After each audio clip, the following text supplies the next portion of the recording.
15 hours in, I was delirious and in extreme pain, and that's when I really started getting scared because hypothermia was quickly setting in. I couldn't really control my body, and I thought that might be it. And I all of a sudden I felt like there was a hand on my shoulder. You can push your body farther than you think you can, and the mental, just the mental toughness and knowing to fight through adversity, knowing that success might be right around the corner. When I was offered and accepted, the number, I didn't fully have an understanding how impactful it was. Monday night kickoff season, opener for Monday Night Football, I was in a nervous wreck. Executing a game plan.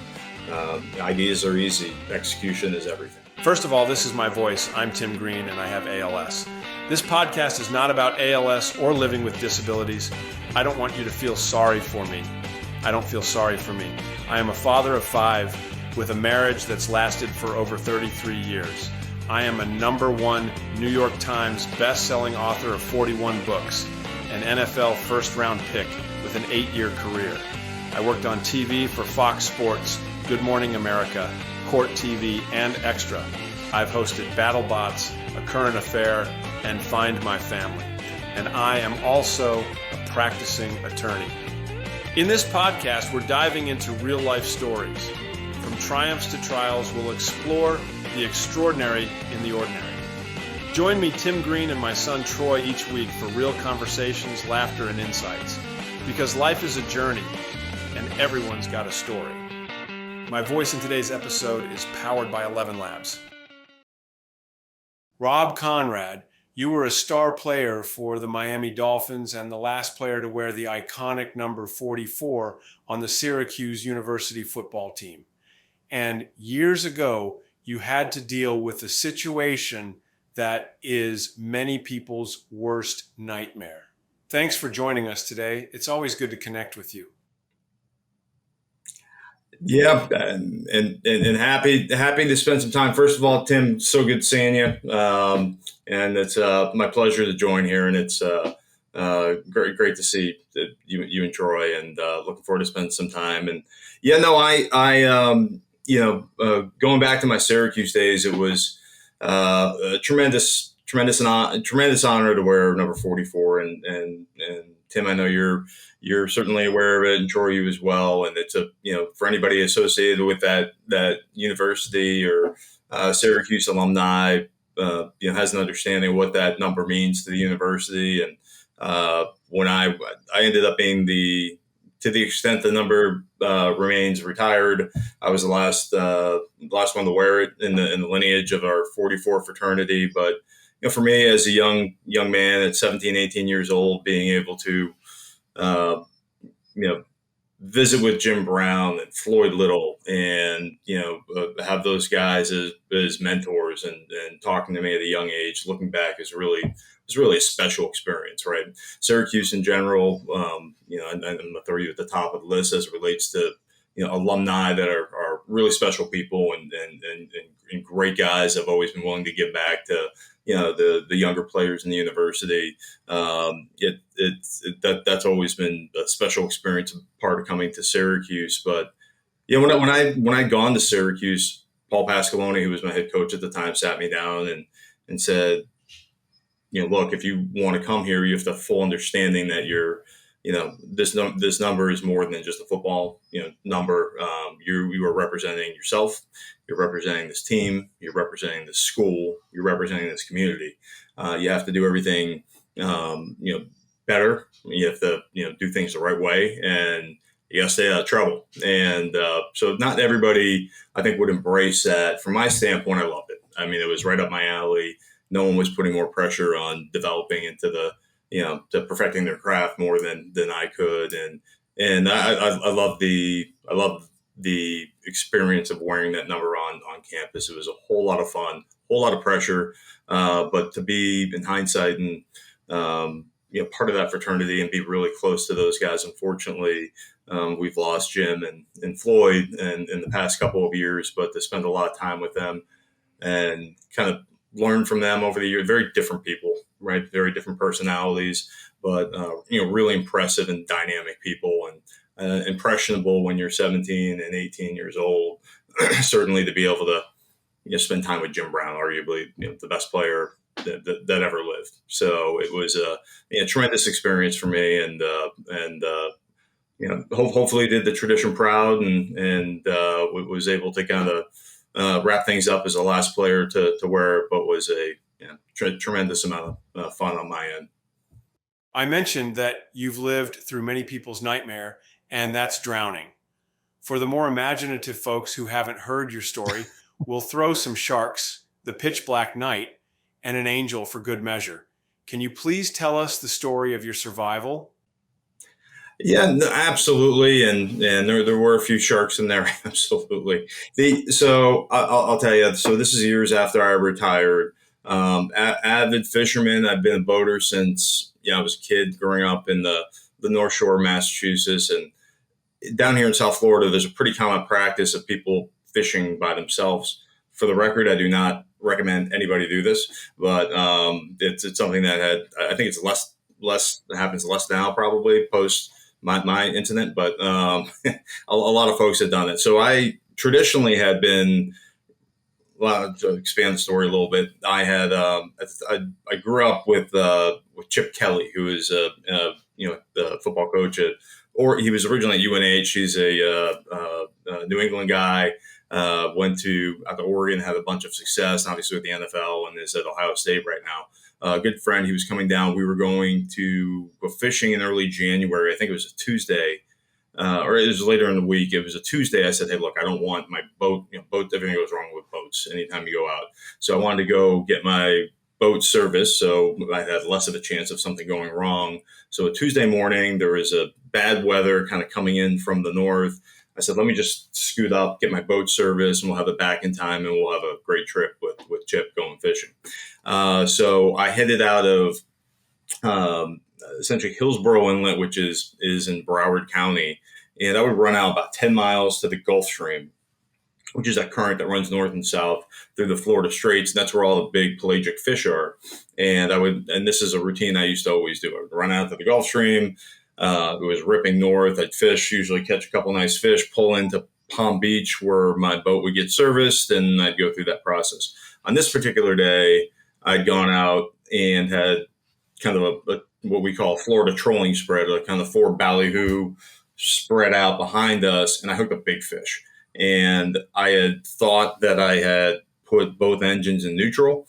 One of them was not, with these electric gauges, was in first gear. And I had hooked a fish, and these swivel rod holders, I had to pick it up and move it back to the end of, to a rod holder at the back of the boat. While I was transitioning, a wave hit from one side of the boat, and this fish was, I don't know what it was. I'm going to say it was a 1,000-pound tuna or something. I'm not joking. I don't know what it was. I would have loved to have figured out what it was, but it was a big fish, and I just flipped out of the boat. And I started swimming back to the boat, thinking the boat was in neutral and it wouldn't have been a big deal, but it was in first gear on autopilot, and you can't catch up to it. And so I was swimming after the boat. The boat was going due west towards the Bahamas. It was a Tuesday afternoon at about noon. I had not seen another boat on my 10-mile trip out to the Gulf Stream. So I knew there was not a whole lot, and there weren't people out there fishing or anything. And, it was, I found myself, I don't take up too much time with this, but I found myself sitting in the water trying to think, what am I going to do here? I had one of these trolling lines running through my hand, and watching my boat go off the sea, looking around, not seeing land, not seeing any other boat. That was my last attachment to the boat, and just having to let go, because I knew if I grabbed it, it would have hooked me. I probably would have bled out, and I would have been dragged to the west end of the Bahamas, which is probably the right decision to make. But you find yourself sitting in 3,000 feet of water out in the middle of the ocean, when you can't see land. You don't know. You see your boat going off in the distance, and I kind of realized that I was in trouble at that point in time. How long did you chase the boat, Rob? Did you swim hard thinking you could catch it, or it was too fast? I swam hard for about 30 seconds, and just they're these big outboards, even with one of them in first gear, it's, they're going, 3.5, 4 miles an hour. You can't swim that fast. I couldn't swim that fast anyways. And it was way out of touch. There was no way I was getting there. So, I made a heck of an effort, but didn't end up coming anywhere close to it. So, anyways, at that point in time, I think it's, I've talked to people about it before. It's, it settles in, you kind of, I'm in trouble. I'm in a really bad situation here. In the water, I don't have a cell phone. I didn't get a call off to the Coast Guard or to anybody else. No one knows I'm in the water. My boat's going off to the Bahamas, which actually hit the Bahamas. Autopilot worked, which was good. So it was a situation where I knew they teach you if you fall off the boat and you have a boating accident to stay there, not to move so they can find you. I I knew no one knew where I was, and I didn't get a call off. So I had to make if I just sat there, no one would have started looking for me until my wife called, probably at 9 o'clock at night, when she realized I never came home, because no one else knew I was in the water. So, I had to make a decision. There's a lot that went into it. It was, I think, and Timmy, you can probably relate to this, and Troy, you as well. I think in football, you're in a lot of pressure situations, and I don't think people a lot of times realize this, when, huge pressure situations and in front of millions of people, and you have to make, you have to stay calm and make critical decisions. Whether it be, checking in the plays, or, filling gaps or filling your responsibility. I think there's a certain amount of training that goes on and these sort of, stress situations, to be able to calm yourself and think critically about what you're doing. And I think that was super helpful in my situation. I treaded water for about 2 minutes and just pondered what was going to be the best, what can I do to provide the best opportunity for it to have a successful outcome here. And I had 2 beautiful girls at home. I did not want to, I realized I was in trouble. I wanted to, figure out the best way to, have, the best probability of me having a positive outcome. I didn't know what that outcome was going to be. I was hoping to go start swimming, not cramp up, because that was you cramp up, and, when you're 10 miles out in the ocean swimming for a number of hours, it's more than likely you're going to cramp up at some point in time, right? So made a decision that I was going to start swimming. People always ask me, how did I know where to go? Because I couldn't see land. The sun was directly over top of me, and you don't know where land is necessarily. From my standpoint, I knew the sun was going to be setting in the west, and land was west because I was east. So I kind of chased the sun over. My goal was to chase the sun until it went down. I wanted to be out of the water by nighttime, because I knew it was going to be really scary at night. It was scary enough as it was, but it was scary at nighttime. And there's a weather system coming from the north, which I could keep on my right-hand shoulder. So I made the decision, essentially, look, I'm going to chase the sun west, keep the weather on my right-hand shoulder. I can't cramp up, so I'm going to swim at a moderate pace where I'm not going to stress my muscles. I was going to, change over swimming strokes from kind of breaststroke, backstroke, kind of Navy SEAL, survival, swim, and that way I could not stress out my muscle. That was my biggest concern. I was going to cramp up and, go down. So that went on. I had probably 3 hours into it, I realized maybe I didn't know what that was going to look like from a cramping standpoint. I didn't know how long I could do this for, right? Were you starting to lose, were you starting to gas out when you're 3 hours in, or? It was exhausting. I mean, I ended up, I can't imagine with rhabdomyolysis, I think it's the name of it, where you basically work your muscles so hard it breaks down the muscle tissues. At that point in time, I did a good enough job rotating and stressing different muscles, and then once they were fatigued, kind of flipping and using other muscles, which was, in hindsight, I think if I just had done one stroke the whole time, it wouldn't have worked.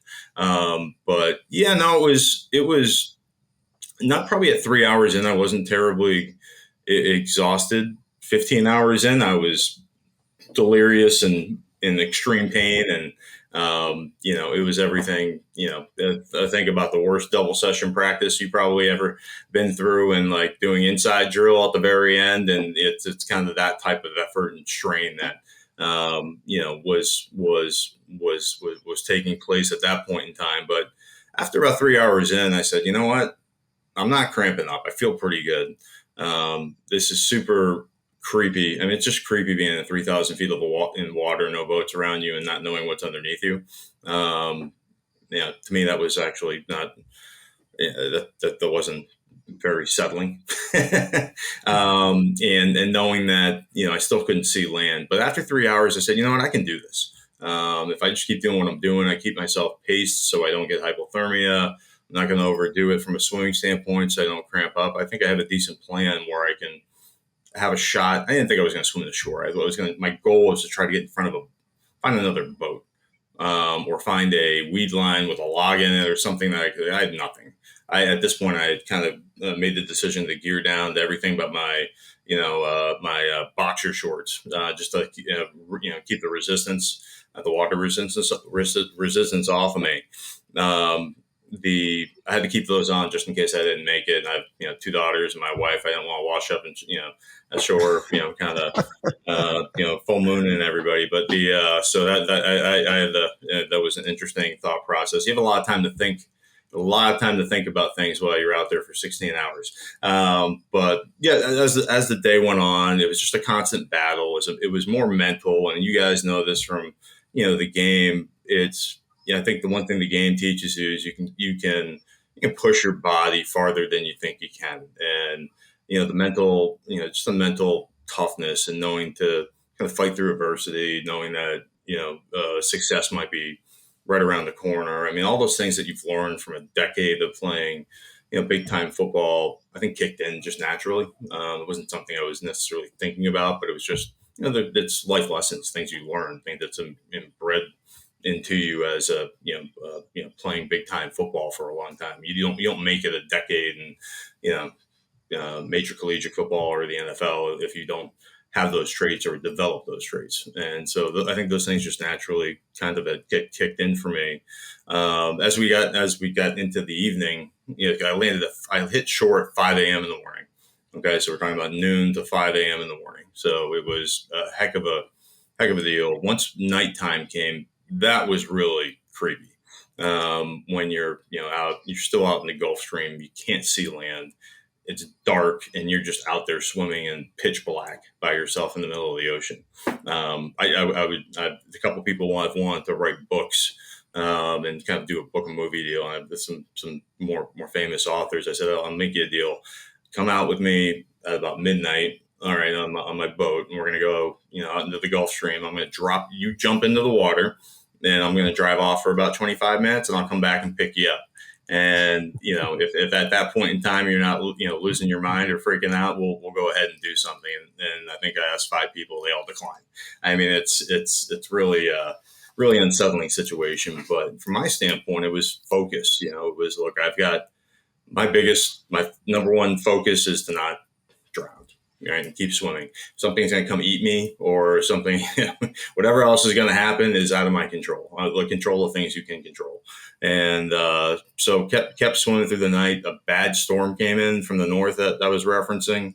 Probably about 8, 9 o'clock at night, I could see my wife figured out there was a problem. She called Coast Guard. They sent out 5 or 6 helicopters.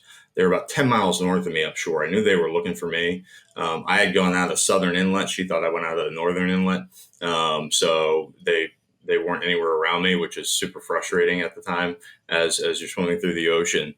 One came down, went right over top of me, and it did not see me. But there was about 6-7 foot swells of white caps from the Gulf Stream coming north, and the weather coming out of the north in the other direction, that's white capping over. It's impossible to see a head bobbing in the ocean. Or there's also did they come close to you, Rob?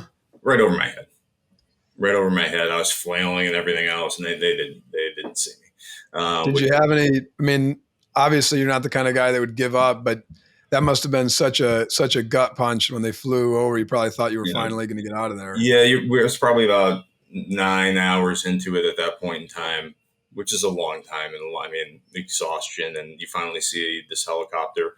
I mean, they're light on me, and then when they kept going, it was just your heart kind of sank. But at the same point, when that happened, I said, "All right, this is on me. I'm not getting saved. The weather's too rough. The weather was so rough, the Coast Guard would not send out a boat. They told my wife the weather was too rough to send out a search boat." And she had some harsh words for them at the time, but that just gives you an idea how kind of rough it was out there at the time. But when the helicopter came over, it was almost there was almost a little bit of anger and resolve that I'm not getting saved, so this is something I'm going to have to try to do myself if we're going to get there. So long story, I'm just trying not to elongate this, but going into the evening and going, as we go further, in towards the morning, completely delirious, have hypothermia, rhabdomyolysis, where I'm getting close. I can see now the light pollution from shore. I start hearing these waves crashing. I think these waves are sharks chasing bait fish on the reef system down here in Florida. If you swim over the Three Reef system down here in Florida, they're loaded with sharks, and you shouldn't have a good outcome if you're swimming over there. It was so rough out. The Coast Guard mentioned that they probably camouflaged me from going over there. But as I was approaching this disturbance in the water, which I was not in necessarily the right of mind. I thought there was bull sharks chasing bait fish. It was actually waves hitting the shore. As I'm swimming, all of a sudden, hand hit the shore, and I just was in disbelief. I actually made this 16-hour overnight journey, right? And I am chewed up at this time. I'm sunburnt from the day. You've been in salt water for 16 hours. Just you can imagine, from arm chafing. I was a mess. And so I hit shore, and it went from I can't believe I made it, and then I tried to stand up, and I couldn't because of the rhabdo and the hypothermia. I couldn't actually stand up, and the temperature at that time was, for Florida, it was about 40 degrees in the air, which is cold for Florida in January. The water was in the mid 70s, which was allowed me to stay warm. The minute I stepped out of that water and get into the 40-degree temperature, that's when I really started getting scared, because the hypothermia was quickly setting in. I couldn't really control my body. But long story short, I was able to crawl into a tunnel, warm myself up. I don't know how quite I did it. Got over. I landed. I went at Fort Lauderdale, landed in Palm Beach, 28 miles away. So I think I traveled a total of 28 miles in the ocean. Jumped over A1A, went to one of the big houses in Palm Beach. Rang on you just got to imagine this scenario. I'm in my boxer shorts, completely not in good shape, ringing the doorbell of a house at 5 a.m. and thinking to myself, what am I going to say to these people? These people are going to think I'm a lunatic or something. So I rang the doorbell. They had a security guard, and I just said, "Look, please call the police. I'm in bad shape, and I need help." You forgot the part about the angel. Can you touch on that? There was one point in time, Tim, that I was brought underwater when one of these big waves. I probably went about 10 feet underwater, and I thought I think this is probably about 13-ish hours into this ordeal. I just got taken underwater probably about 10 feet, and I thought that might be it. And I all of a sudden I felt like there was a hand on my shoulder, and just not entirely sure how to explain it. Think about if you kind of had a shot of morphine, or you just feel this fiery energy that kind of came through your body, and was able to really just the energy. I was exhausted, and all of a sudden my energy level was higher than it's ever been, and I popped up, and it somewhat startled me. And I would have sworn at the time that it was my grandfather, who had been long past, that was talking to me. And his name was Manka. He said, "Rob, you're a Manka. You're tough. You can do this." And I will go to my grave thinking that this was real. And it gave me and this was very towards the end, it gave me the energy to make that last run, which is very, very difficult. And it was an amazing thing to me. And I've never been able to necessarily square that situation. It's something that was, I'd not talked to my grandfather in 20 years. And it is something that I don't talk about a tremendous amount, or haven't, previously, just because it to some degree sounds a little odd, but it happened. And what was interesting is later on, and Troy, I think I mentioned this to you at some point. I was reading an article in the New York Times, and there was an author who has studied this effect for quite a long time. They call it the angel effect. Whereas when people in those situations where they're in distress and they are in solitude and they're at the point of death, where there's a trigger that happens, and where someone they know or love comes to them and provides guidance. And then it's a very similar story throughout. This goes back to like the Shackleton experience down in the Antarctica trips that were taken down back in the 1800s. It's been documented as it relates to climbers that have been lost on Mount Everest. It's a well documented thing that has happened to people, and they don't. So, anyways, I read this book called The Angel Effect. They also call it the third man factor, where it's interesting. They no one has necessarily. There's been a ton of scientific research on it, but a lot of people think it's the basis of guardian angels. And it was freaky to me to listen or read this book. There's probably 100 accounts of it.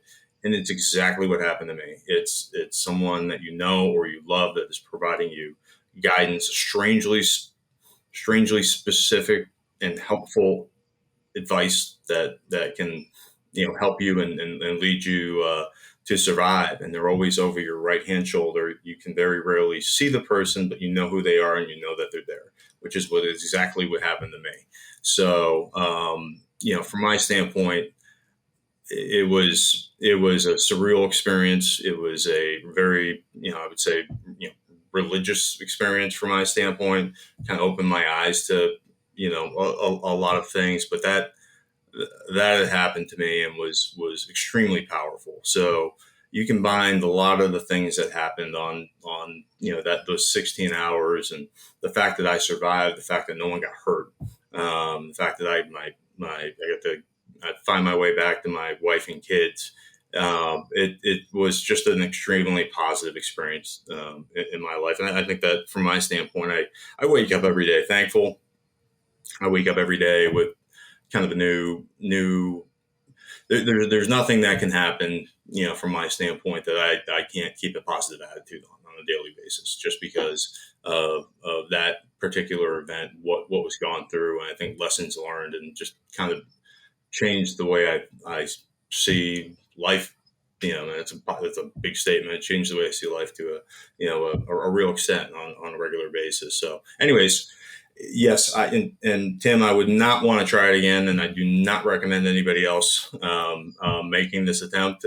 I'd probably make it 1 out of 100 times, and but it was a heck of a deal. I am, in hindsight, it's strange to say, I'm happy it happened. No one got hurt, and it's really been a blessing from my standpoint. So, Rob, when you say it was like specific instruction, so you heard a voice that you just know is your grandpa's, right? It couldn't have been like anybody else's.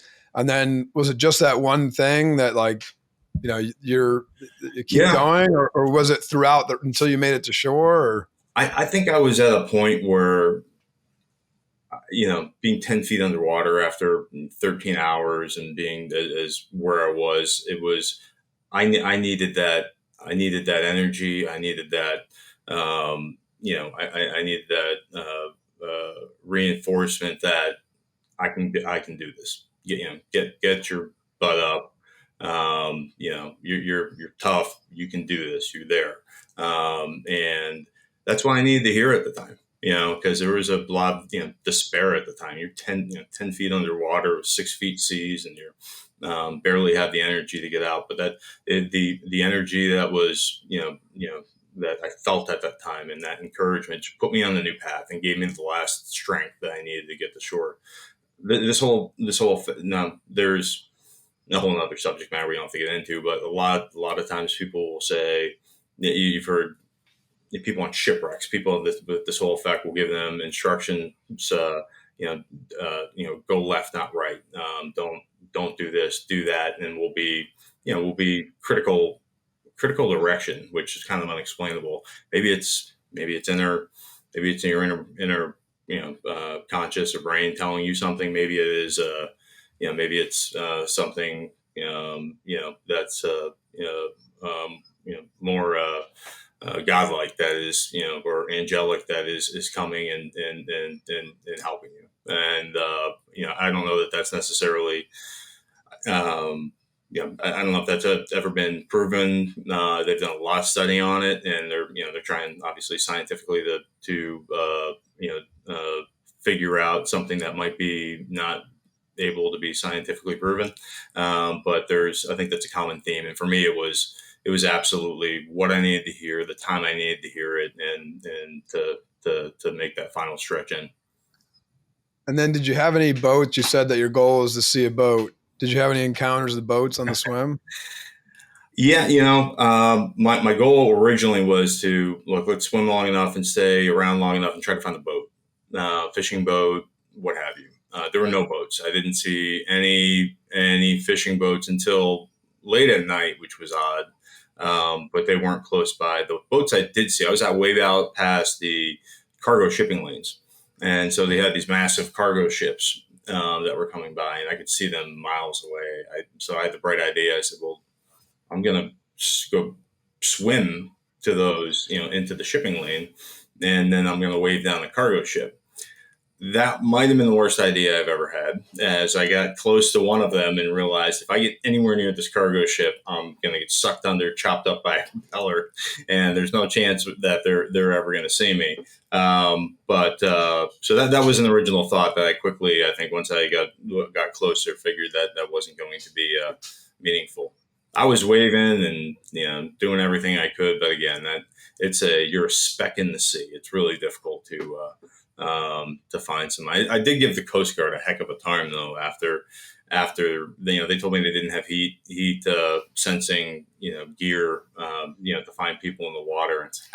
It's how do you not? It's in the military. How do you guys not? You do this every day. How do you not have heat sensing vision to be able to see if there's anybody in the water? But I usually give them a hard time and said, "Don't worry, I took care of it myself." So don't worry about didn't have to depend on you guys. Obviously, tongue in cheek when I'm saying it, but I like to give Coast Guard a hard time. I'm living through my own nightmare, and I pray to God every day that I reach the shore just as you did. I have heard you mention praying to the man upstairs, and I'm curious whether you formalize those prayers by joining a church, saying a prayer of gratitude every day, or something else. I ask this without judgment because Jesus' own words were, "Judge not, lest ye be judged." Yeah. And Tim, I think you know this, and we are with you and thinking about you and praying for you every day as well. And from my standpoint, it's interesting. 16 hours in the water. You have a lot of you have a lot of conversations with your maker. I think at that point in time, I think I probably would have been willing to cut any deal, to get back. But no, there was, from my standpoint, I think there was, I think there was, from my standpoint, with, my biggest thing was my family and my girls, and to let me get back and be there to raise them. I did not want them to grow up without a father. And there were a lot of prayers, that went out to that, for that. And, I also, there comes to a point where I was at peace with that. This very well might not end up, with a positive situation. I was at peace with it. I was still fighting like hell, and was going to do everything I could to get back, but fully understanding that I was at peace with whatever had transpired. And as I think through that event and some of the things that I referenced that happened later on, and the fact that I was able to swim over that reef system, and the weather was rough enough where typically you'd be bothered by sharks pretty heavily, and I was not. Um, you know, there was some intervention. I mean, there were a lot of things. I was told if I wore a life preserver, I would have passed. I would have had hypothermia and passed. The fact that I did not have a life preserver, the fact that I had to swim and keep my body warm at a certain uh, uh, uh, rate.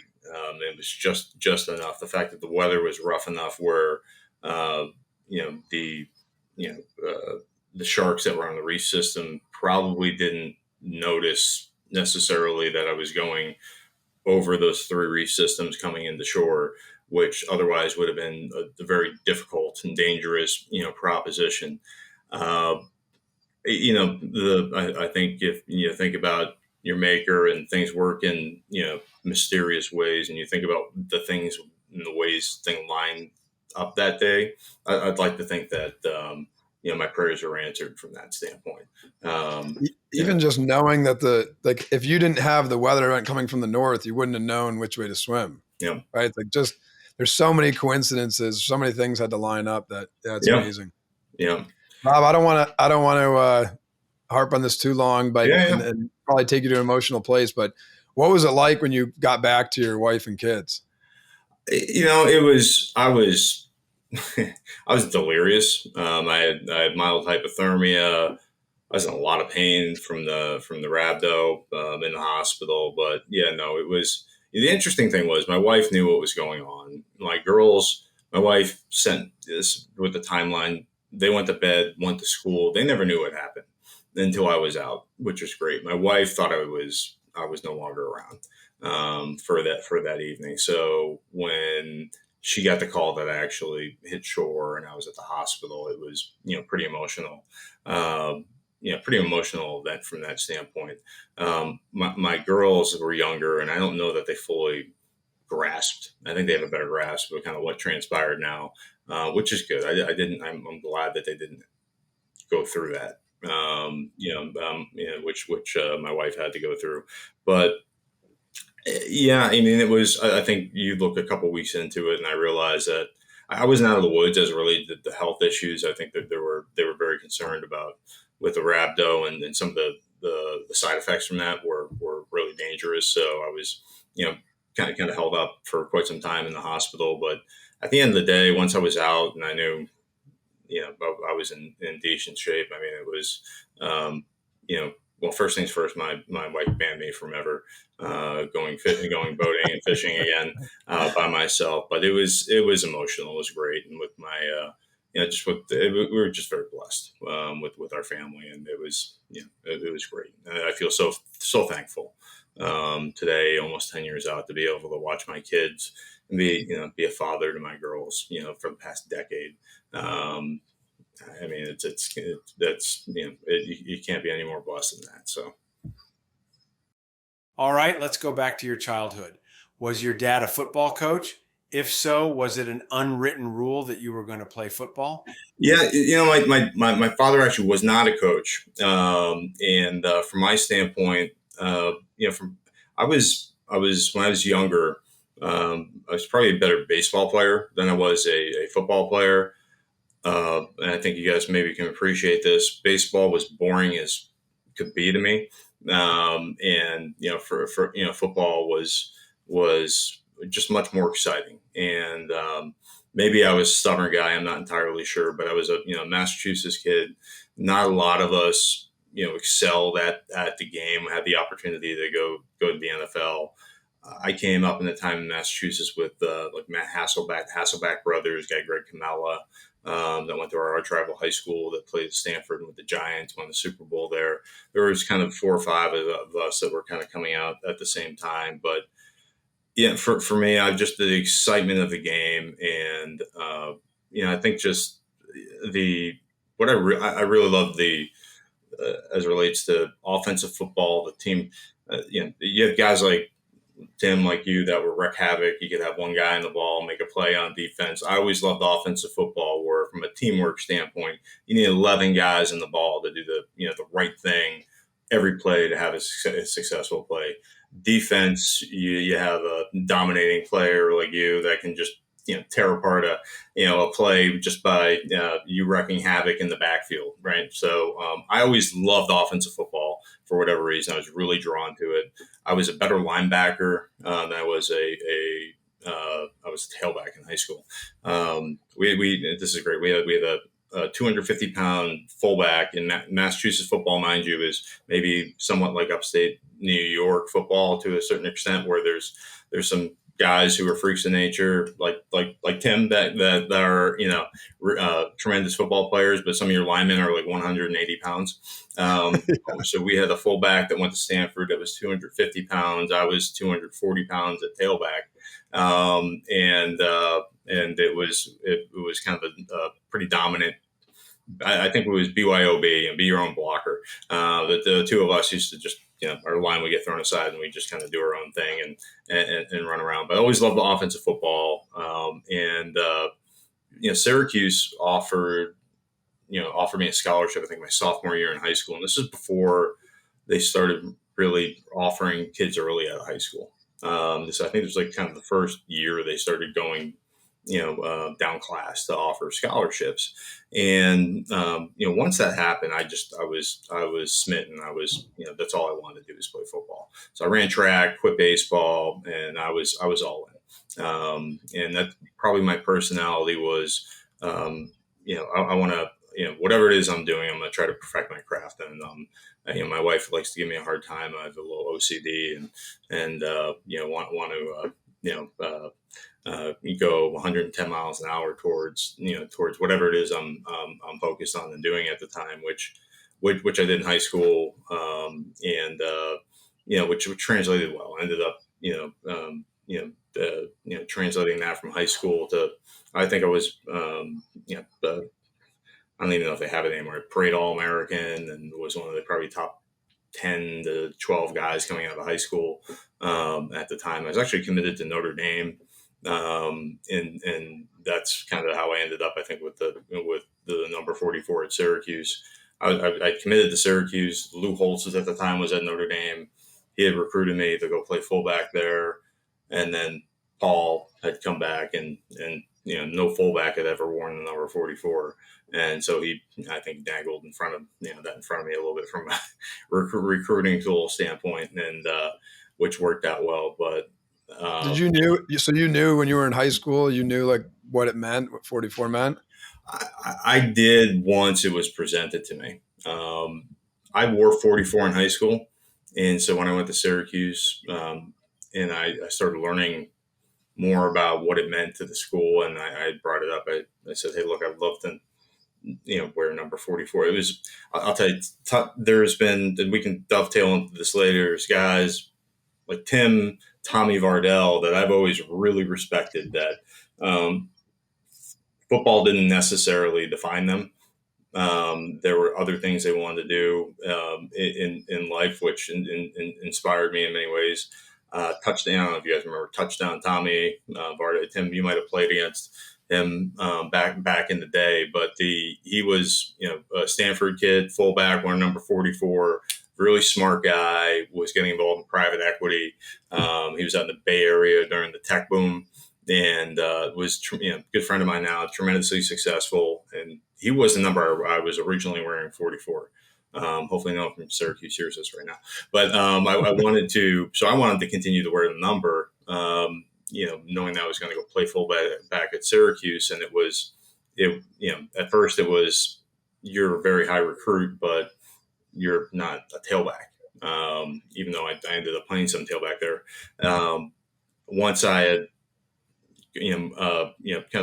moved on and was thinking about Notre Dame, that's when it came back and was offered to me. And I think at that point in time, I had between Jim Floyd Coach Mack. Coach Mack's a Massachusetts guy who I was close. He actually was very involved in my recruiting at the time. Great guy. And so I had a full understanding of what, I shouldn't say full. I had a pretty good understanding of what that meant when I was offered and accepted, the number. I didn't fully have an understanding how impactful it was probably until I got into campus. And yeah, I think we have, I'm trying to remember what the name of the day was, like a media day. When I was a freshman on campus, and we had Marvin Harrison, Donovan McNabb, and then I was there as a true freshman, and all the fans would come and they would line up for autographs, and they had 15 people in Marvin Harrison's line, and 20 people in Donovan McNabb's line, and they had like 200 people in my line. I never played a snap before, but it was just the meaning of having another 44 on the team in campus. And I think that was the first time it kind of hit me a little bit that there were going to be really lofty expectations on what I was going to be doing there. There was a scrimmage, I think, during camp. Every time they would hand me a ball and like a fullback dive, there'd be a standing ovation in the dome, during practice. And it was odd, to say the least, especially because it's like 3 yards in a cloud of dust. So I didn't realize that at that time it was. So obviously I wasn't around at that time, but I didn't realize at that time that even like the fans, I didn't know it was like that. Yeah, there was. Trying to think back with Tim. I'm not sure if you played with Michael Owens or if that was Pat, if he was after you, but there was Michael Owens, Terry Richardson. Terry Richardson was the Gatorade Player of the Year in Florida as a running back, and came to Syracuse. So you think about that, top running back from the state of Florida came up to Syracuse to wear Jim Brown's number. So it was, and Terry, David Walker was my coach, and he was there at the same time, and he ended up kind of, I don't want to say beating him up, but splitting time with him. So Terry never really necessarily had the stats. It's really hard to measure up to Jim Brown and Floyd Little and Ernie Davis, no matter what position you were wearing. But there was always a hope and expectation that that number was going to be used, for a really talented recruit that was going to come in and do something special. And so, it was even today. I mean, there's a lot of fans clamoring for the number to, come back and to go recruit that top, running back in the country.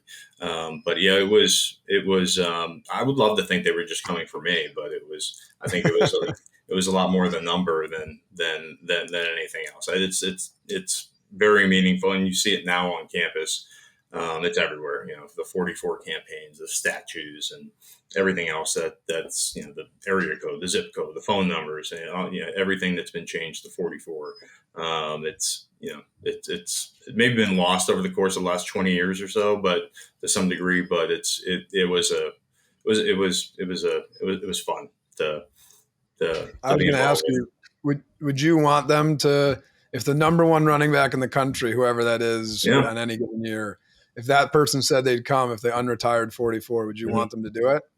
You're going to get me in trouble here. My view is this: I was very close, and had conversations with Jim and Floyd over the past couple of years, and I don't think I really have a say in it necessarily. But what I wanted to do is, knowing that I would probably, being the last one that wore it, I wanted to get, have an understanding from their standpoint what was important for them, especially Jim, right?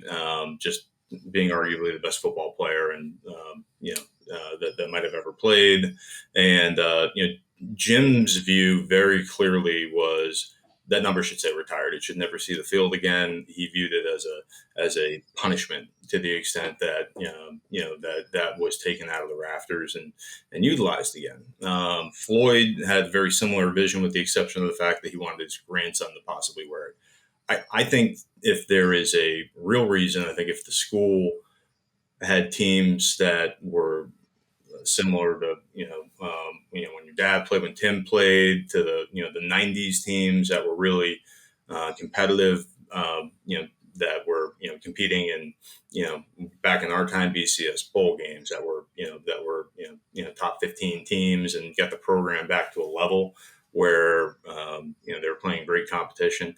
and they could bring in a dynamic football player that would, be terribly meaningful to the university, I personally would not be adverse to it. I just don't think I have a say in it. And so my answer to that question is always the folks that you really retired that number for want it in the rafters and they don't want to see it back in the field. And I specifically had that conversation with them when they were, late in life and sick, and I wanted to understand what their desires were. So because of that, I don't think it should be. There are a lot of fans that are going to disagree with that contention, and believe that the number isn't Jim Brown's number or any of our fraternities decision. It's the school's number, and the fans would like to bring it back. But my answer would be I don't think it should be brought back, simply because there was not the desire of Jim and Floyd, and I think it'd be for me it would be insulting to them to take to have someone wear that number on the field again. Were you big and fast as a kid, or did you have a growth spurt later on? I was always, I don't know that I necessarily had a growth spurt. I was probably 6'2", and I was always taller. I was probably 6'2", and freshman, sophomore year in high school. And I could always run, which was my, as a bigger body, kind of semi-skilled linebacker, fullback type of player. My one big thing is I could always ride. I ran, kind of a real 4.5 40, and that was, I think, why I was super highly recruited and was able to play tailback in high school, and had a lot of the success that that I have had. But I was hoping I was going to grow a little bit larger. I could have been a tight end or something, 6'6" and long arms. But I was, I think I capped out after my sophomore year. Was fanatical about, fitness and lifting weights and, being in shape and kind of building my body up for, after accepting a scholarship to Syracuse my sophomore year, I knew where I was going. I had 3 years to prepare. To kind of understand what I was going to be getting into, especially as a fullback. So I don't know that I grew vertically, but certainly from a physique standpoint, through my 3 years of high school, by the time I got to Syracuse, I think we all know Kyle Federley, who's the old time equipment manager, but he had told me a couple weeks ago that when I came into our true freshman year of practice, that from a physicality and a physique standpoint, that it was he was one of the more advanced advanced players that we had as it related to lifting weights and having strength in the weight room and speed and the bigger, faster, stronger thing. And of course, I didn't think that necessarily mentally at the time, but in hindsight, I was probably in my best shape my freshman year in college, just from spending 3 years preparing for it and running track and all those things. But I would have loved to have been a Jason Witten and been 6'6" and long arms and been able to inline block and all that. I'd probably still be playing. But you grew up on the North Shore of Massachusetts. So where does the connection to Rochester and Central New York come from? Yeah. I was actually born in Rochester, and I moved away when I was 2 years old. So I don't have a tremendous amount of recollection of my time there. I have family there. My father spent quite a bit of time. He worked at Xerox for a bunch of years. So we had family in the area and a lot of connectivity to upstate New York. But I consider growing that I grew up in Boston. I lost my accent, I think, immediately after I left the area.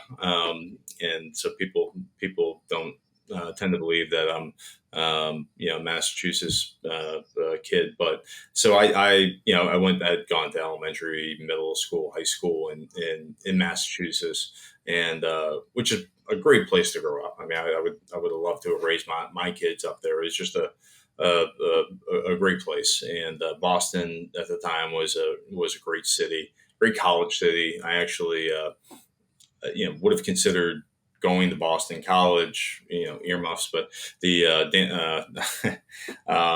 Tom Coughlin was a coach when I was coming out, and also offered a scholarship, used a fullback. Dan Henning came in and used a one-back system, and I was, wanted me to play linebacker, which wouldn't have worked out, which was fine because we beat up on Boston College for 4 years in a row.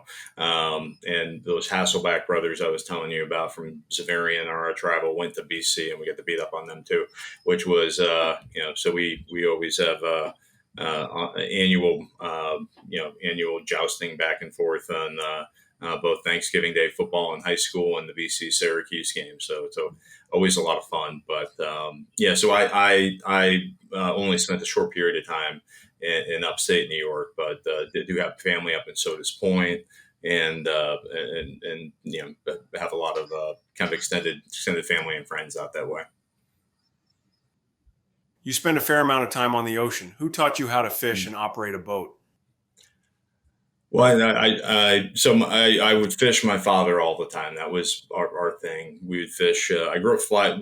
Our family has a bunch of acreage up in Plymouth, Vermont, which is right around Okemo, Killington area there. And I grew up fly fishing, and so I love river fishing, love trout fishing. My old man and I would get an 18-foot Boston whaler. That we would take that thing everywhere. And when I was older in high school, I would, in hindsight, probably wasn't the smartest thing, but we would, the unsinkable Boston whaler, I used to take that thing everywhere. So, but spent a lot of time with my father and, fishing growing up. And it was, one of our that was kind of our, connection, but, and those are a lot of different waters, and probably choppier and more dangerous waters and what necessarily you have down here in South Florida. But I've always been, always loved the water, I love the freedom that, the ocean provides as it relates to, getting out and being able to, freely navigate. And even when I was young with the Dolphins, first thing I did down here was buy a boat. And so I've always been around it, always had a boat at my disposal. And so, it's been something that's, even after my incident, the first thing I did was I got out of the hospital. First thing I did is I jumped back on the boat and made sure I got back out there, because I don't even necessarily love fishing. They call it the Florida troll. You kind of, if you're going out in your boat in Florida, you kind of have to have something to do. It's not really about fishing. It's about kind of just being on your boat and cruising around, which is, something that we like to do. Right now with my girls and my wife, they've made us have a captain, and so we no longer have a fishing boat, but have more of a cruising boat down here in Florida. We have a place in Nantucket. We spend, do a lot of boating up there, but I am not allowed to drive. So I was going to say, jumping back on the boat would probably be the last thing I would do after that. You got to get back. You got to get back on the saddle. And didn't want to be afraid of it, and which I'm not, and which is great. It's just something I enjoy too much. So, yeah. After a great career at Syracuse University, you were drafted in the second round by the Miami Dolphins. Did you know that they were going to pick you, or was that a surprise? Not necessarily. Tim, when I was coming out, the game was starting to change a little bit. Trying to think if you timed up with Daryl Johnston or not, but I'm not sure if you did. But the fullback position had changed.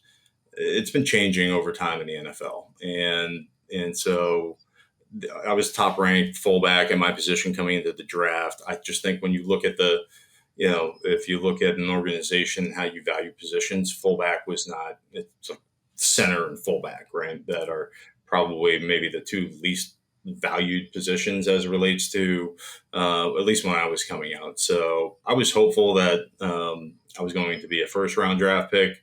Dick Vermeil promised me he was taking me when he was with the Rams at the time in the first round. I love Dick Vermeil. He ended up not taking me. I didn't actually know. Jimmy Johnson had Daryl Johnston, and saw some similarities, and to what we were doing, and I hit it off with him, and I think that was the reasoning I was picked, by the Dolphins. They had traded up to the 43rd pick to acquire me, and he used to call me Baby Moose when I first got there. And then North Turner, who was the offensive coordinator for Jimmy, came. And those are probably my best years with the Dolphins, where they kind of used me in the capacity they used Daryl when he was with the Cowboys. But no, I did not know I was going to Miami. There were a lot worse places to go. Could have gone to Atlanta, which I'm sure is a lovely place, but Miami Beach wasn't the worst place to go. I will tell you though, it was a shock going from training in Boston and upstate New York, and then coming down to the tropics to come. I thought I was in really good shape. I took a lot of pride in my craft, and I was in shape. The first rookie mini camp we had, I cramped up in warmups, which was fascinating to me. But let's just say I heard an earful from Jimmy that day. But it just takes the body a while to acclimate from being in 100% humidity and that heat in the tropical environment. And this is pre-bubbles or pre-air conditioned bubbles or anything. So we're practicing 7 weeks of two-a-days and July and August in Miami, and it was. I think about it now, and I'm not entirely sure how I actually made it through. With full pads and heat and it was ended up becoming, and all of us were in terrific shape, with the exception of the fact we had to go up to Buffalo or go to New England in December and go play football games. And that felt a little bit different after spending a couple years training in the tropics down here in South Florida. But it was great. I'm glad it worked out really well. And a lot of things that I've been able to do post career have been because I've been down here in South Florida, and kind of the dynamic demographic and industrial change down here in the state. It's changed in a real positive manner since I've been here, and I think it's allowed for a lot of the things that I've been able to do post career. What was that day like when you got drafted? I mean, did you got the phone call? Were you with family, with your friends, the team, or were you? Yeah, I was just at my house. We were told we might go 10 picks higher, so those next 10 picks were agonizing at the end of the day. And you didn't know where you were going to go. Luckily, we went to. I was really pleased to go to the Dolphins organization. They had me down for a visit. Really, Wayne Huizenga was our owner at the time. Eddie Jones was the president. Jimmy was a coach. It was first class organization. It's interesting in the NFL. In college, there's very nice facilities, and there's probably a little bit better uniformity amongst ADs and whatnot. In the NFL, it's very different, right? It's the facilities and the management and ownership. Clubs are very different, and so Miami was a very good club, and I was very happy to go there. Even though I'd gone a few picks later than I expected, so it went from a family party to, oh boy, am I going to get picked? And then 43rd pick ended up with the Dolphins, and then I was quite happy to be heading down there. But if you would have asked me when I was in college or when I was younger if I would ever live the majority of my life in South Florida, I would have said there is no chance in the world I would be down there. But after a couple years down here, and certainly with the connectivity and the relationships you make in the community, and I was always very active and inquisitive, down here, and it ended up becoming home in a place that was frankly difficult to kind of step away from certainly from a business standpoint after our career ended. Could you describe what happened in your first NFL game? What was that feeling like, and what was going through your mind? Yeah, it's interesting, and I'm sure a lot of people have this experience. There's my first college game, in my first NFL game, there's always doubt. Do I belong here? Can I play at this level? No matter the practices, preseason games, when you get into real games, can I play at this level? Do I belong here? So my first NFL game, and my rookie season was great. I got to play with Dan Marino. Jimmy Johnson had a great team. Ended up going the second round of the playoffs. But our first game was Monday Night Football in the old Mile High Stadium against the defending world champion Denver Broncos, where they were handing out Super Bowl rings and the whole kit and caboodle. And it was the most insane environment I'd ever been in. The old Mile High Stadium was kind of built right on top of you. It was, Monday night, the kickoff season opener for Monday Night Football. I was a nervous wreck. Kind of like I was when we played North Carolina my first game in college. And you just, once you are able to compete and be successful, I think things calm down a little bit. I was an absolute nervous wreck, but the game was great. It played at a really high level. Caught a bunch of passes. I want to say maybe I was named player of the game or something along those lines, but I ended up scoring the go-ahead touchdown. In the game was just was a whole heck of a lot of fun playing in that football game. And so from my standpoint, we were playing against. This is a welcome to the NFL. We had you remember John Mobley, Bill Romanowski, who was possibly artificially enhanced at an elevated age while I was playing him. Steve Atwater was a free safety that was 6'4" and coming downhill, and it was an intimidating defense that they had in place. And obviously we're a really successful team. Terrell Davis on the other side running the football, but we were able to win that game and get a kind of step up as we went into the season for the AFCs. But it was that moment where I knew I could play. And I knew I belonged in that league. Played against some of the very best, and was able to do some really good things and be successful. So one of the more memorable experiences for me, that nervousness and anxiousness and excitement going into that, I can feel right now as I'm thinking about it. Never had it again. Playing the playoffs or other Monday night games, and but it's always that first game where there's maybe a little doubt or a little bit of just doing it for the first time. Plus being on Monday Night Football where the whole country's watching. You don't want to be that guy that's going to lose the game or fumble the football or get knocked on your end, and so. But it was to me kind of that game that you knew you could play, you knew you belonged, and that you could do some good things in the field. But was a whole heck of a lot of fun. I got an attaboy from Danny Marino rather than him yelling at me, so that was also a good thing. What was it like having him as a teammate? I love Dan. Dan was great. He's like on the Mount Olympus of guys that can play quarterback and throw the football. His demeanor, it's just his leadership, his demeanor in the huddle, his competitive nature. It's just he was a different guy, and it just inspired confidence in folks, and done so many amazing things. And he was interesting though. He'd say, "Rob, look over your right hand shoulder. If you're running a seam route," and it didn't matter what the coverage was, he was going to fit it into a pocket, right here, and he would.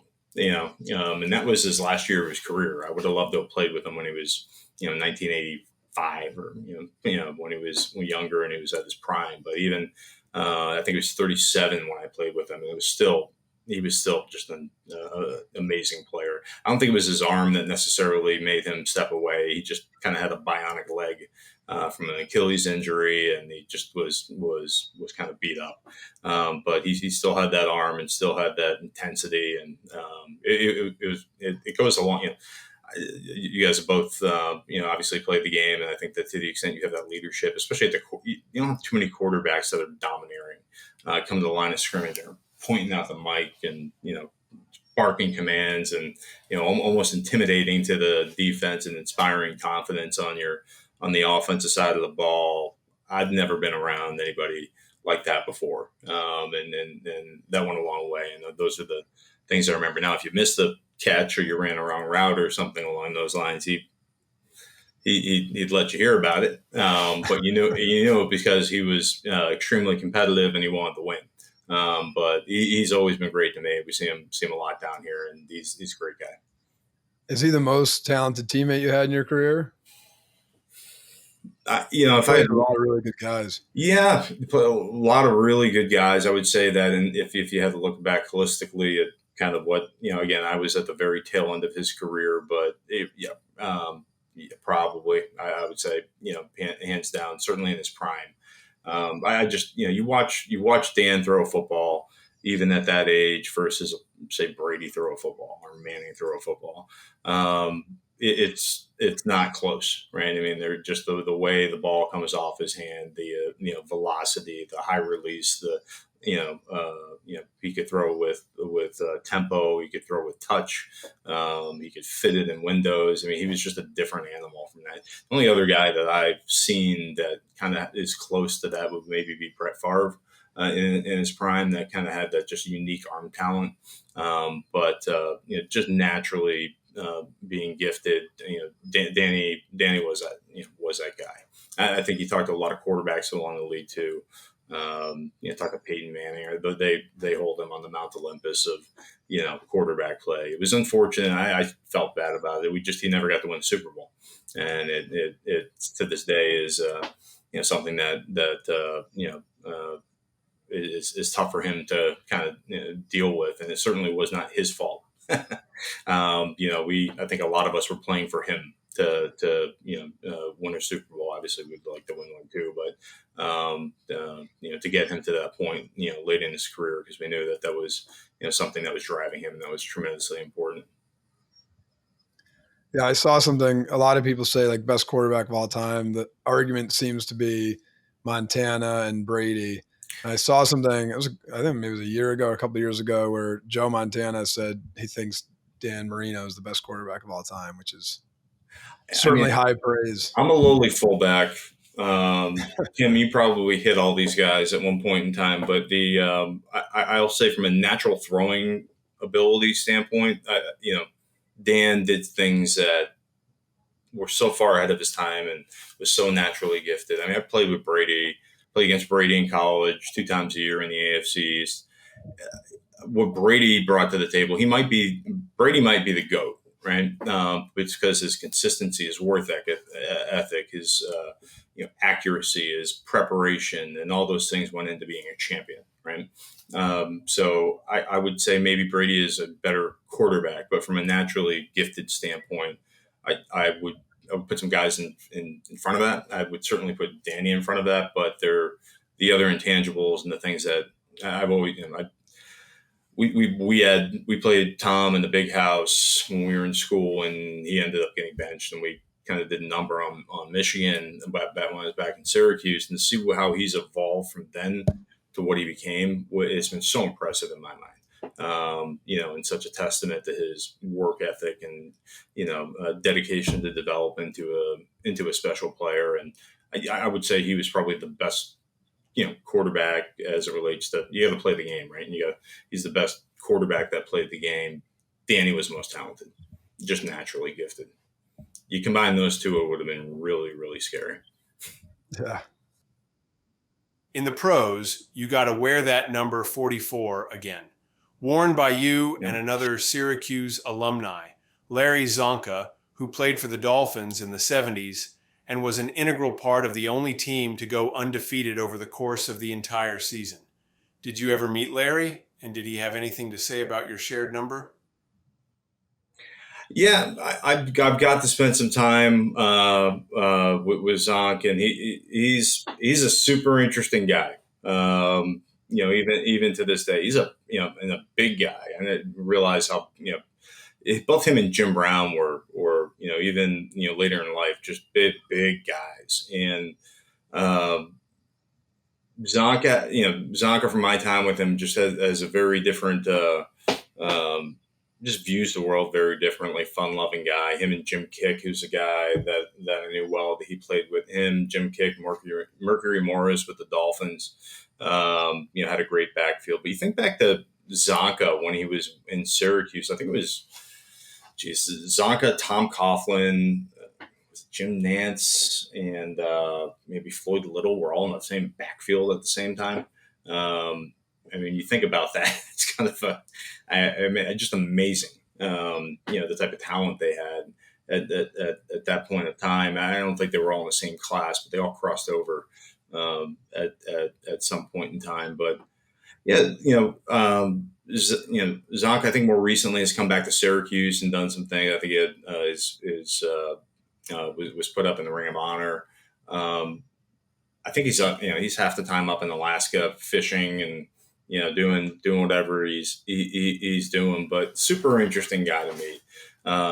Really was a unique football player. The stories I hear about him from there's a great alumni community here in the Dolphins.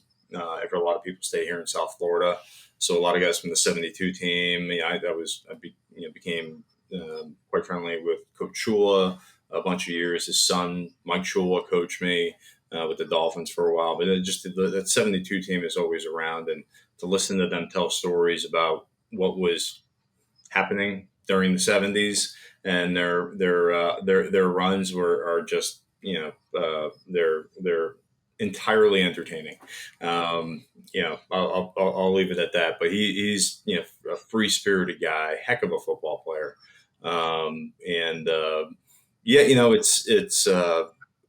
you look back then and you Coach Shula pre Dan Marino. They ran the ball so much, right? And those running backs I mentioned before with Kick and Mercury Morris and those guys just got they ran 75% of the time. Before Danny got there, and they flipped and they were throwing 80% of the time. That might have been half of Danny's.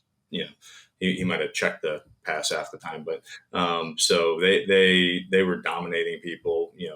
Zonka had that physical especially in that time frame, had a physical presence and that mindset. But really good guy. I love the outdoors. He takes it to another level, but he's a really unique individual. It's been great to get to know. I wish I got to see him more, but he spends a lot of time in the Pacific Northwest. So, like me, your career was riddled with injuries, but you thrived under Jimmy Johnson and Norv Turner, like I did under Jerry Glanville. Unfortunately for us, injuries are part of the game. Yeah, injuries are part of the game, right? And it's I always say football is a great game except for the injuries. And there's kind of a shelf life as it relates to football players and how long is certainly from a contact. With the exception of quarterbacks and kickers, there's kind of a shelf life of when you can play at that top level, but. I had a bad injury in my junior year in Syracuse, which was tough. I was having a great year and ended up tearing a couple of ligaments and not my ACL, but the outside of my knee, and it took me out for the balance of the season. And going into my senior year was not terribly certain how that was going to work out. It healed fine, and we ended up had a terrific, the best season that I was at Syracuse. But that's, a lot of that is at the end of the day, you got to set your mind, get back there, work at it, and be completely dedicated to it. And I just remember, talking to some of my roommates, and I mean, there was almost obsessive, obsessive attitude to getting back and to healing and to becoming the best you're going to be before you have to go, compete for your final year. And those things are obviously meaningful to the extent you want to go to the next level, and those things worked out. But as far as overcoming, what is football if you do it the right way? Lessons learned is overcoming adversity, right? You're going to have those things in front of you. Are you going to fold, or are you going to fight through it? Are you going to continue to the last moment to push so you can? You don't know how close you are to success, and I think all those lessons are great, life lessons for certainly young men, and I bring them with me today, as I'm sure you guys have as well, and so that certainly helped me and drove me and got me to a point where we can get back and play at a really high level. I think we all hit that point, and Tim, I'll say this, from your standpoint, I'm not sure you even have a full realization, from our standpoint, but you would come back and spend some time with us, and almost through just a representation of the things that you had done was such an inspiration. And the couple of times that we had talked about before, back when I was in school, about not having football define you. That there's, I've always viewed you in the highest regard as kind of a Renaissance man who is, from an attorney and an author and, TV host. And, and there was always things I wanted to do. I was always I didn't want to be defined as a football player, but I say this only because I got to a point, my 7th year in the career, I was under contract. I could have kept playing. But there was other things I really wanted to do that that I was passionate about. And, I look back to the things that you were doing. And I'm trying to think about when you were going to law school. I don't know if that was during the NFL or not, but and I think it might have been. And I was going back and get my MBA when I was in the NFL. I kind of got in trouble for it. I don't know if anybody, looked. I don't know if you ever got any negative feedback for doing things in the off season or not being 100%. Committed to football. But from my standpoint, as I was getting later on in my career, I started our company. I was going back to B school. I remember having conversations with our guy, Dave Wanstead was then our coach, was, saying you're not 100% committed to football and you're doing other things. And my conversation was, well, I plan on doing other things in life. And, if you want to guarantee me $100 million contract, I'm more than happy to stop, going to school. But this really is not interfering with what I was doing. But a lot of that had, there were guys like yourself, Tommy Vardell, who I was close with, was an example, just provided me kind of inspiration and I think direction to be able to, look ahead a little bit and say, look, there's other things I'm passionate about that I think I can be good at, that, I want to, maximize those opportunities in my life, and what allowed me to transfer out of the game, retire under my own, I retired early under my own conditions. And those are some of the impacts certainly that you at a very young age had provided that example. And thank you. I just had too many things I wanted to do and knew my life wouldn't only be about football. I think you had a similar mindset.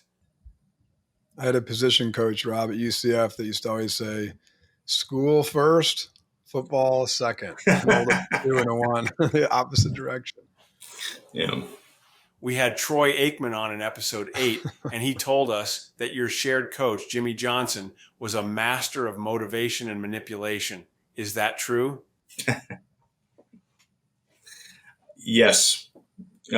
Jimmy and I had Jimmy as a rookie, and so it was probably worse on our end, but that's absolutely correct. And I think that he was certainly a motivational coach. You look at different coaches, some are very analytical. Jimmy was a leader of men. He was a motivator, but he was also, I think he studied psychology in college, and he'd make sure from a practice standpoint and a game standpoint that everybody was on their toes, everybody was paying attention, everybody was competing at the highest level. I remember one of our first practices in camp, he said, listen, we're going live. I want 100% effort. If I see anybody loafing, I don't care who you are, unless you're Dan Marino. I'm going to cut someone today. And as you know, in the NFL, you've grown men with families and kids and the whole 9 yards. It's a little kind of gladiator-ish, cutthroat, but he would do that on a very regular basis. And when I tell you our practices were like the Super Bowl, and he got motivated, through different ways and through probably manipulation a bit to get guys to play, and practice at those levels. He would also before a game to motivate his team, he would go on the media and say, we're going to, run downhill. We're going to have 180 yards running at, the Buffalo. He would go out in the media and say it. I don't know coaches that would do it. And he would basically call his shot. Of course, we're the ones that had to go execute it. But he would call his shot, and it was to let us know that, hey, we're doing this, and you get ready to go. But it was also to, to some degree, intimidate the other team. He did things that were very, very different than anything I had ever seen before. And he was very effective. He got guys to buy into what he was doing. He got guys to, give maximum effort in preparation and in play. The only downside to that, I think, is as time went on, and what I witnessed was when you have veterans that have been there for 6, 7, 8 years, and they had options maybe to go other places, that it wore you down. I mean, it really, but this is back in the day and age when we had 6, 7 weeks of double sessions and pads. I remember my rookie year, we were in full pads every practice for, I think we had 23 weeks of the season, including preseason, and we were dead. I mean, and so you go through that for 4, 6 years and you become a veteran and have opportunities to look and see around, and you have Gary Kubiak running hat practices. It works, I think, with a younger dynamic team that you can kind of greenfield and organically grow. But some of the veterans, it got to a point where maybe, it caused some issues. But I know Troy, and I talked to Daryl a lot. Norv was a very different guy than Jimmy was, and they were a great partnership together.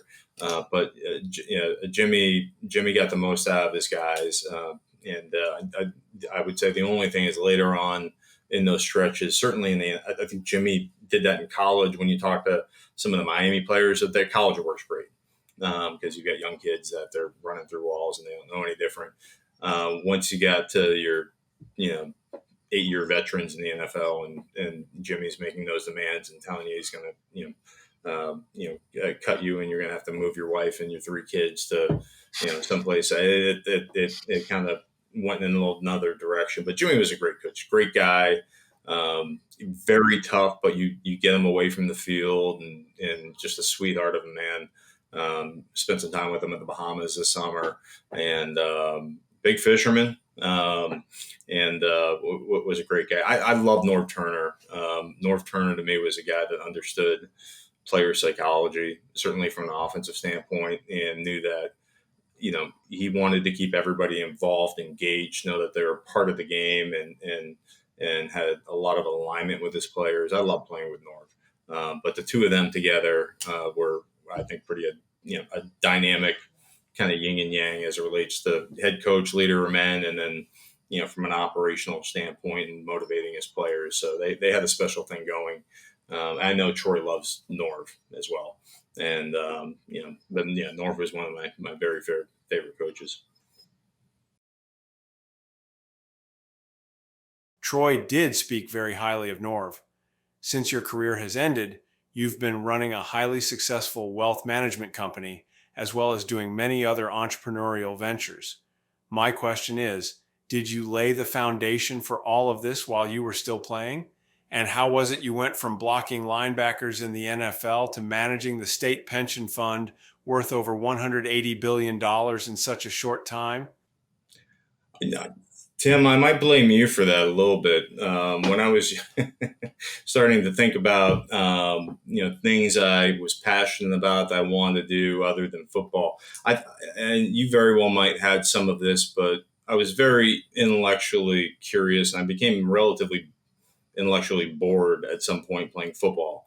Probably year 3 into the NFL, when you were in school, you were able to, you're studying, finance and economics and history or what have you. So it filled that need for me. Once you get into the NFL and all you were doing is football, I struggled with that quite a bit. So I got to a point probably year 3 where I knew I wanted to get into finance. I proactively went out and wanted to want to learn I didn't want to jump right into the business. I wanted to learn the business, spend my time in the off season learning the business. I'd gone back to school, was working with certain managers of the connectivity through Syracuse, where I would be a board observer, learn how the business works.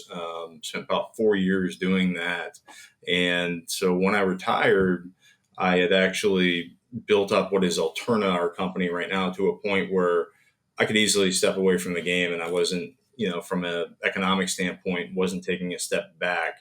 And I really enjoyed it. And I would say that a lot of the skill sets as relates to, um, you know, uh, you know, being a leader of a team, being able to work well with others, being able to, understand where you can compete and what the things you need to do to be effective in competing. I think, those things apply other places. And so, I was able to take those and really spend a lot of time and, figure out where those might apply into finance and from a private equity standpoint. And where I ended up landing is lower middle market private equity, where we're working with founders of companies and entrepreneurs of companies. Where my wife used to tell me, "Why I think you should become a coach." And I for a lot of different reasons, I didn't necessarily want to become a coach. But what I do a lot today, and some of the things I was doing with the state pension fund, I think is in aggregate, to some degree, coaching. We're setting strategic plans. We're working, teaching with founders. I mean, there's a lot of financial concepts as it relates to, underwriting companies and, once we buy companies, improving them, building redundancy, top grading, building in systems. But a lot of those things are really strategic planning, putting together a game plan, coaching, communicating, building alignment of interest, making sure everybody's on the same page. And I bring that back to those concepts that I don't think are terribly unique, but are things that were very common, were very familiar to me from, being team captain on whatever, teams I've been on the past, and being a selfless, as fullback by definition, you need to be selfless. But putting team first, and so a lot of what I've done after the fact has been building alignment, looking for places where we compete, gaps in the marketplace, putting together investment theses, or and executing upon them. You talk about executing a game plan. Ideas are easy. Execution is everything, right? At the end, you can go draw up a great game plan. You don't execute. It doesn't matter, right? And that same thing is applicable to the things that we're doing with smaller family-owned founder businesses. So I have found it's been a fairly easy transition for me. Certainly with spending time and studying and learning, from a finance standpoint, and surrounding myself with, very good people that might fill in the gaps in some places that were, I might not, have the, strongest skill set, but, we bring that talent into play, and it's worked out very well, and I've enjoyed it. And I almost, to some degree, feel like with what I'm doing today is kind of being a head coach, running the company, setting the agenda for the team, providing, communicating, getting the big ideas right, communicating those ideas, making sure that they're executed upon, and every week, or in my case, every month, going back and looking at it again and making sure that we're doing things right and going through that process again. So I think there's a lot of correlation to what, my prior life, in sports and what I'm doing here, professionally have they dovetail well. And I think a lot of the skill sets have been working with a diverse group of people. And this from you play in the NFL football team, it's a melting pot. You have people from all walks of life, socioeconomic backgrounds, geographic areas, and, trying to get that group to all, be uniform and, and be aligned towards a common goal and going out and competing. Same thing as what we're doing today. So I think a lot of the skill sets that I developed that I didn't realize would probably be applicable to some of the things I'm doing today are quite applicable. And I'm sure you very might well have some of those same experiences with your your second career endeavors. And Rob, how did you end up at the pension fund right out of playing? Yeah, so I said when I was playing, I probably had been operating for 4 years from an investment standpoint. Had some very good success on what would be kind of independent sponsor one-off transactions. Uh, I was always interested in politics. At one point in time, I thought I wanted to run for office, and so knew a lot of folks in that world, and because we've had quite a bit of success, I knew the incoming governor. He wanted to bring someone that was younger, kind of a fresh. He wanted someone that was going to be a fresh and a direct line of communication. I represented him on the. He was a trustee. I was on the investment advisory council of the state pension board. So he wanted a little bit different perspective than and knew that I had. He knew me well and knew that. I'd done quite a bit from a private investment standpoint.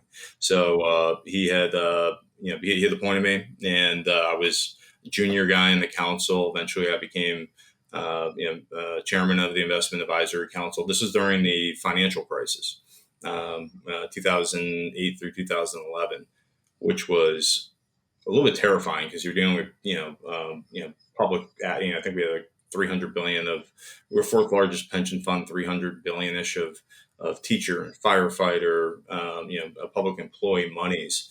And in Florida, you have the Florida law where everything's, anything you talk about is public. But that experience and being there, and I think that again, just going back to critical thinking and when the world was ending, Lehman collapsed. You had CalPERS and you had groups running, selling all their assets or running to cash. And I think having a more, being able to plant your feet and think about things in a more structured process and think under pressure was maybe valued at the time and kind of elevated me to the chairman of the committee. But, what was a super impactful experience in my life, kind of formative, being able to see, at that level, you're dealing with the best of the best. You have access to every major PE, real estate, marketable or hedge fund manager, every major financial intermediary that's out there. We dealt with 11 of the major pension consultants. I got to see what great was at that point in time, and spent a lot of time with those guys as we were working. I mean, it was. And if you were, I don't know if you were born yet. Now I think about it, but there was there was a lot of interesting. You were a little kid, but there was a lot of there was it was kind of the financial Armageddon. But so working through those issues and understanding what was happening in the capital markets and the global financial system was. And no one knew what was going on. Anybody that told you that knew what was going on was lying to you. So I think having a rational, fundamental way of looking through and working through those problems was valued, and I learned a ton at that time. But on the back end of that, and I'm not taking the credit for this. Certainly, we had a great executive director that guided us through that and had just tremendous leadership as it relates to and you have so many people that were angry at the pension fund for some reason. Yeah. Anyway, so as it relates to the state pension fund, it was a great experience, and that stepping out of that, you really, it kind of springboarded a lot of things that we're doing with Alterna, and it was a great experience. Rob, more important than anything else we've discussed, you have a wife and 2 daughters. What can you tell us about them? Please feel free to brag. Been with my wife since college and love her to death, and we have a special relationship. My girls, anybody that has daughters, I think has special relationships with their daughters. I don't have a son. I think I might have I'm an empty nester as of this year.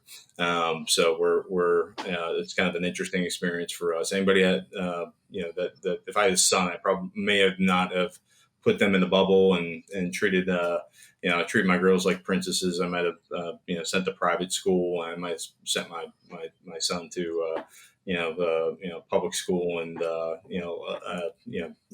treated things a little differently. But my girl, I have a lot of estrogen in my house. I've got my wife and my daughters, and I love them to death. Wouldn't trade it for anything. They're great. I have a junior at Wisconsin who's in studying biology and pre-med, and just a great kid. And my younger daughter is in design school right now. It's just a sweetheart. So they're getting home this week and going to spend the holidays with us and been away for a while. So we're really, really excited to have them back. Now on to our final word segment, where we ask our guests a few rapid fire questions. What was the happiest moment in your life? My first daughter being born. What is the biggest adversity you've faced? Swimming 28 miles, 16 hours overnight in the ocean. Hands down, I think that's been the most challenging. That's a pretty easy one for you. What are you most excited about? Yeah, I think, personally, it's exciting time in our lives where I think my wife and I are empty nesters and get to spend a little bit more time together, and I think personally, so professionally, super excited about what we're doing at our firm right now with our private equity fund. Have had a lot of success, see a lot of runway, and looking forward to spend the next 10, 20 years, growing that and building into really a differentiated special firm. Next one. What advice would you give to your younger self? To my younger self, I would say I think mentors are really important. I think that, from my standpoint, there's been guys like Tim in my life, I think that haven't necessarily been, direct mentors, but, from afar and from a representation standpoint, have served that role and as role models. I think that, my younger self would say, before you're jumping into something and before you're starting an endeavor, to seek someone that a lot of times you ask someone to help you out and you do it in a genuine way. They're more than happy to help you. I think that if I had to go back and do that again, and I've been doing that much more, probably over the last decade or so, my younger self, I think that would have been, something more productive for me in my life. Next one is, do you have any book recommendations for the listeners or for us? Book recommendations. One of my favorite books is Measure What Matters. This is a business. This is my business side too. Measure What Matters, Tom, by Door, which is a business book that is about strategic growth, which is one of my very favorite. And then from an economic standpoint, although it's a little dated at this point in time, is The Commanding Heights, which kind of walks through the battle ideas between capitalism and free markets and communism, and what's kind of taken place in the 20th century and leading up to where we are today, and some of the challenges moving forward. The name of our podcast is Nothing Left Unsaid. Do you have anything you want to say? Yeah. I'll say this to Tim. A long time ago when I was young, but I remember Coach Mack, telling me about you and about the program and the history of the program, and about how important that you were coming to Syracuse and were, quote unquote, the savior of that class and that program coming in. And I am, both, from a history standpoint and the history of Syracuse football, I know how much he and a lot of people appreciate and how meaningful it was for you to stay home and do the things that you've done. And that was very well explained to me by Coach Mack when Mack is a Massachusetts guy. So he was recruiting me, and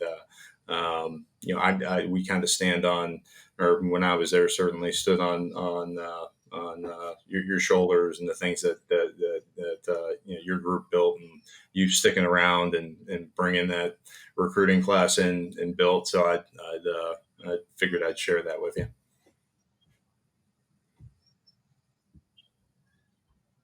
And then, Rob, before we go, last question I always ask people is, at the end of every episode, we ask our guests, who are some people that you know that you think we should try to have on the podcast to tell their story?